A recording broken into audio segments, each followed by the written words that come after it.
Engineering కాలేజీలు, private deemed యూనివర్సిటీలు, private యూనివర్సిటీల దందా ఒక విషనాగులాగా తెలంగాణ విద్యార్థులపైన, తెలంగాణ ఇంజనీరింగ్ చదువుకునేటువంటి విద్యార్థులపైన ఇట్లా విషం కక్కుతున్నది.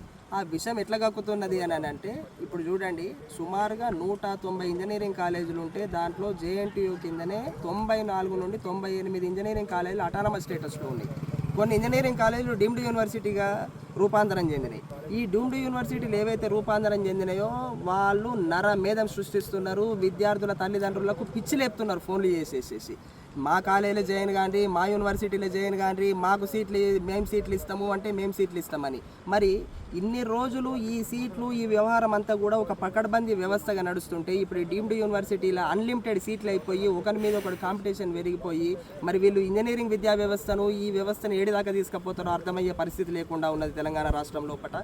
ప్రభుత్వం దీనిపైన చర్యలు తీసుకోవాలనేసి మేము కోరుకుంటున్నాం. ఎలాగా అంటే ఇప్పుడు మూడు కాలేజీలు మల్లారెడ్డి గారియే 3 యూనివర్సిటీ కాలేజీలు డీమ్డ్ యూనివర్సిటీలుగా రూపాంతరం చెందితే అక్కడ ఒక్కొక్క యూనివర్సిటీలో 3000 పైచిలుకు విద్యార్థులు జాయిన్ అయితే 9000 సీట్లు ఓన్లీ కంప్యూటర్ సైన్స్లోనే నిండితే ఒకటే 3 కాలేజీల లోపల 70,000 మంది పిల్లల వరకు ఉంటే అంటే మిగతాది ఎంత ఇంబ్యాలెన్స్ జరుగుతున్నది ఇక్కడ. ఈ ఇంబ్యాలెన్స్ను ఎవరు బ్యాలెన్స్ చేయాలి? రాష్ట్ర ప్రభుత్వం యొక్క చర్యలు కానీ, కేంద్ర ప్రభుత్వం యొక్క చర్యలు కానీ ఈ సీట్లు విచ్చలవిడిగా నింపడం లోపల ఏం తీసుకుంటున్నారు? మరి ఉన్నత విద్యా మండలి నీరెత్తుతున్నదా? ఒకరు అంటారట ఏమనంటే వాళ్ళని ఇన్వాల్వ్ చేస్తారా, వీళ్ళని ఇన్వాల్వ్ చేస్తారా? మరి మిమ్మల్ని ఇన్వాల్వ్ చేసినటువంటి అడ్మిషన్ల ప్రక్రియ లోపల మీరు ఏం చేస్తున్నారు? బి కేటగిరీ సీట్లను ఎందుకు మీరు ఆన్లైన్ విధానం లోపల నిండుతలేదు? బాలకృష్ణారెడ్డి గారు లేకపోతే ఉన్నటువంటి విద్యా వ్యవస్థలో ఉన్నటువంటి ఉన్నత విద్యా మండలి చూస్తున్నటువంటి అధికారులు ఎందుకు నిమ్మక నీరెత్తినట్టుగా ఉంటున్నారో తెలియజేయాలి. ఏ లోపాయకార ఒప్పందాలు నేనేసేసి మీరు చేస్తున్నారు? ఇది బి కేటగిరీ అడ్మిషన్లు నోటిఫికేషన్ రాకముందే, ఎంసెట్ కౌన్సిలింగ్ కాకముందే మొత్తం సీట్లన్నీ ఎట్లా నిండిపోయినాయి. ఒక్కొక్క కాలేజీలో పలానా గోకరాజు కాలేజీలో 14 లక్షలు, పలానా సివిఆర్ కాలేజీలో 10 లక్షలు, పలానా బీవీఆర్ ఐటీలో 11 లక్షలు, ఇన్ని లక్షల రూపాయలు డొనేషన్లే వసూలు చేస్తుంటే యూనివర్సిటీ వ్యవస్థ కావచ్చు, ఉన్నత విద్యా వ్యవస్థ కావచ్చు, ఉన్నత విద్యా మండలి అధికారులు కావచ్చు ఏం చేస్తున్నారు? మీ దృష్టికి రావట్లేదా?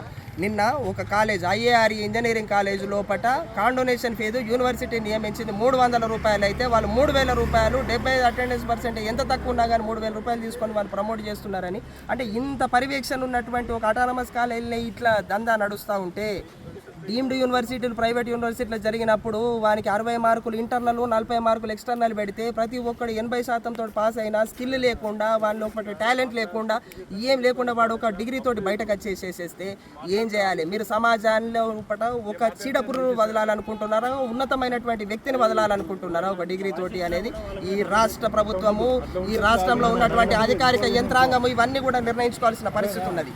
మరి దీన్ని ఎందుకు నిర్వీర్యపరుస్తున్నా అనే దాన్ని మళ్ళీ మేము ప్రశ్నిస్తున్నాము.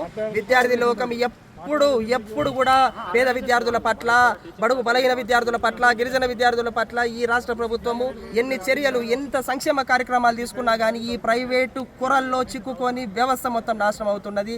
దయచేసి రాష్ట్ర ప్రభుత్వాన్ని మేము కోరుకునేది ఒకటే ఏంటి అని అంటే ఉన్నత విద్యా మండలిని ఇంకా స్ట్రాంగ్ చేసి, ఇంకా స్ట్రెంగ్తెన్ చేసి బాలకృష్ణారెడ్డి గారికి ఇంకా భయంకరమైనటువంటి అధికారాలు ఇవ్వండి. ఎందుకంటే ఆయన లా మ్యాన్. మరి ఇవాళ ఆయన నుండి కూడా బి కేటగిరీ సీట్లు ఎందుకు ఆన్లైన్ అమలు పరచలేకపోయాడో ఆయన చెప్పాలి. ఇవాళ ఎందుకు విద్యార్థులకి ఇన్ని లక్షల రూపాయలు కట్టుకుంటున్నది? ఒక్క విఎన్ఆర్ విజ్ఞాన జ్యోతిలో, ఒక్క సిబిఐటీలనే ఈ వ్యవస్థ నడవాలన్నా మొత్తం మిగతా అన్ని ఇంజనీరింగ్ కాలేజీలలో ఇది రావద్దా?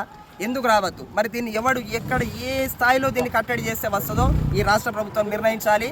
ఎంతో కసరత్తు చేసి రాత్రి 10:30, 11 గంటల వరకు ముఖ్యమంత్రి గారు, తెలంగాణ రాష్ట్ర విద్యాశాఖ మంత్రిగా ఉన్నటువంటి ఈ రాష్ట్ర ముఖ్యమంత్రి గారు తను ఎంతో వ్యయ ప్రయాసాలు పడి ఈ రాష్ట్రం యొక్క అభివృద్ధి కొరకు, విద్యా వ్యవస్థ అభివృద్ధి కొరకు పాటుపడుతున్నటువంటి ముఖ్యమంత్రి గారు ఈ యాంగిల్ను కూడా చూడండి. మీ సమీక్షల్లో ఈ యాంగిల్ గురించి కూడా మాట్లాడండి.